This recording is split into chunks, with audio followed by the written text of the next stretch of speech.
Salve a tutti e benvenuti in questo nuovo e brevissimo video. Si tratta di un piccolo appunto da tenere bene a mente quando si studia la nuova cronologia e la storia in generale. Come abbiamo visto in passato e come vedremo ancora prossimamente, i risultati dell'applicazione di nuove tecniche di datazione indipendenti ci dicono che quasi tutti i documenti antichi che ci sono pervenuti si basano su originali antichi. Naturalmente, questi scritti originali non furono compilati allo scopo di fuorviare i futuri storici e chiunque li avrebbe consultati, ma con la finalità di registrare e fornire un resoconto di eventi reali avvenuti nei secoli XI-XVI d.C. Purtroppo, da quello che sembra, molti di questi documenti originali non ci sono pervenuti, poiché la maggior parte di essi furono sottoposti a revisione, a modifiche tendenziose, mentre altri furono distrutti o nascosti. Tutto questo avvenne durante il periodo di riscrittura della storia, quando venne creata la cronologia scaligeriana che fa da fondamento alla versione storica generalmente accettata e conosciuta durante i secoli XVI-XVIII.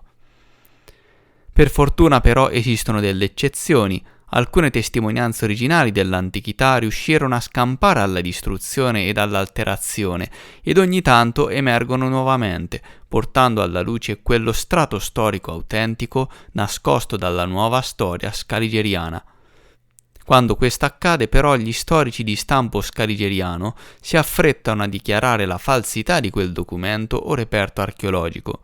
È in questi casi che ci viene in aiuto la nuova cronologia, che rimettendo a posto le contraddizioni nella cronologia convenzionale permette di guardare a questi documenti come la donazione di Costantino o la donazione di Alessandro Magno, considerati apocrifi o dei falsi, con uno sguardo tutto nuovo, ristabilendone la legittimità e veridicità.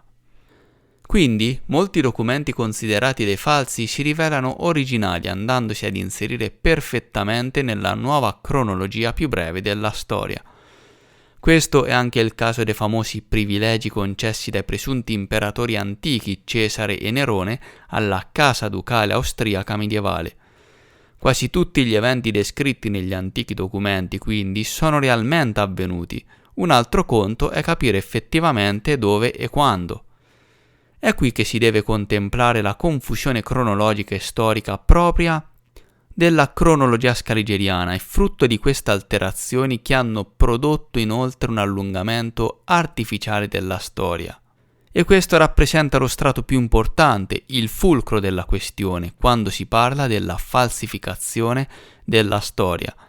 Un altro strato è rappresentato invece dagli errori cronologici naturali, effettuati a causa di una malcomprensione e traduzione sbagliata delle fonti originarie.